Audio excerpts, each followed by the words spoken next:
welcome back, guys, to another World of Tanks video here with Chain Reaction. And yes, that is correct. We are taking a look at one of the best German tank destroyers at tier 8, being the Jpanther 2. And yes, once again, we are platooning with Sexy Balls, and let's get straight into the battle.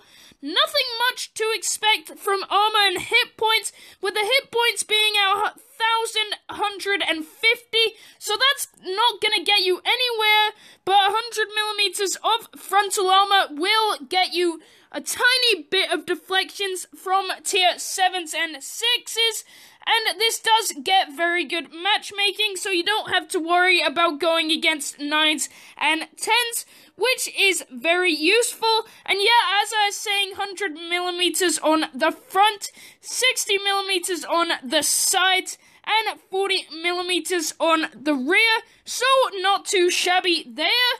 But the reason this tank is so maneuverable is because it weighs 53 tons, which is a lot, but it has a whopping 700 horsepower, which is quite good. Actually, not quite good, that's amazing for a tier 8 tank destroyer, which makes it go up to 55 kilometers an hour, and making the traverse speed very zippy as well, at 38 kilometers an hour.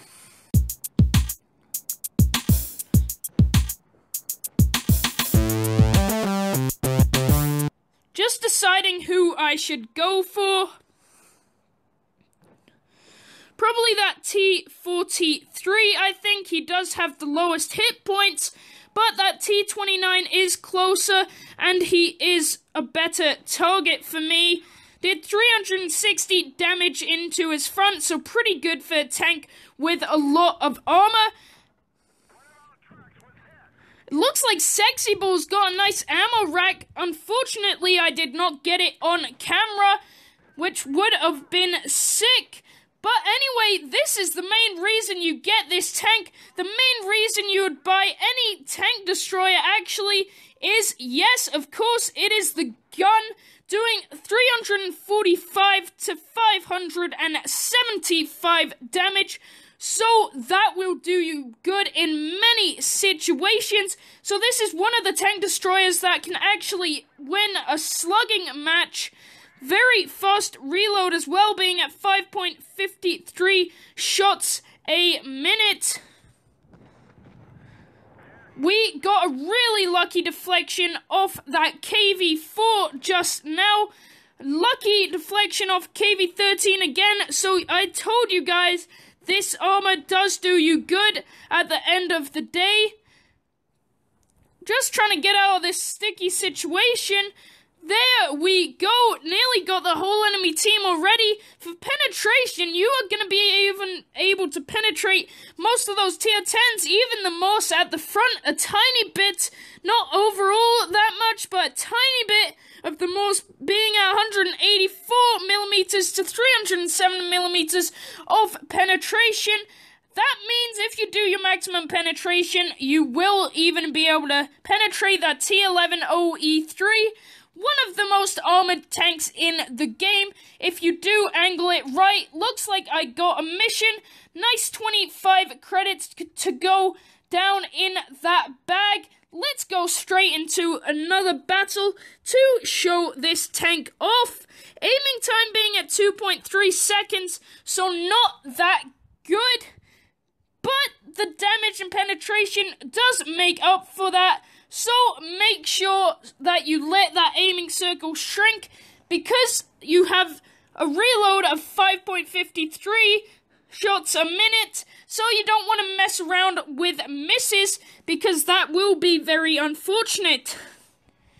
Tank destroyers are meant for sniping, and this is one of them that you can actually snipe with, being at a dispersion of 0.35, so that is very accurate, with a view range of 250 or 253 when you get mastery in a tank.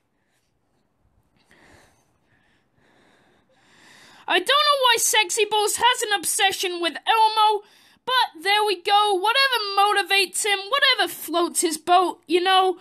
If it makes him play a better game, thinking of Elmo, then he can go ahead.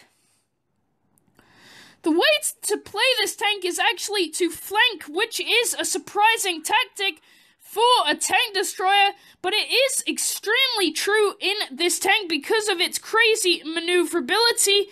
T28 Pro is outsmarting me right now. I think he has other teammates with him because he can't do that much damage in that short space of time. Let me just let Sexy Balls go over there to distract them. That is what I thought. They do have an SU-100 AFK actually, so that is good news for us. Hopefully Sexy Balls can do some damage on him so I can get the kill.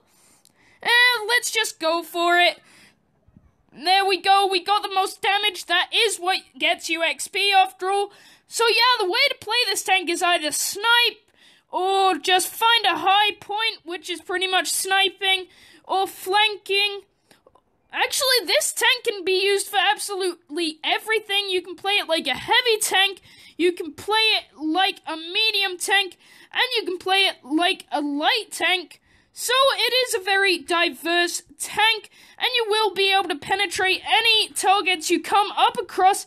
T-34 puts a nice shot into me. So that is unfortunately the end of this episode, guys. But if you are wondering what consumables I do use the automatic fire extinguisher on all of my tanks, as you can see here. I do use the multi-purpose restoration pack, and I do use the repair kit. Those are, as you can see, this is how much I like that consumable setup. I have it on every single one of my tanks, and I have 16 tanks, so that is saying a lot. If you liked this video, go ahead and smack that like button. Remember to comment, like, and subscribe and all that good stuff. I do appreciate you commenting down below. And also, I will be leaving a link to Ferdinand versus Jpanther 2 video. And peace out, guys.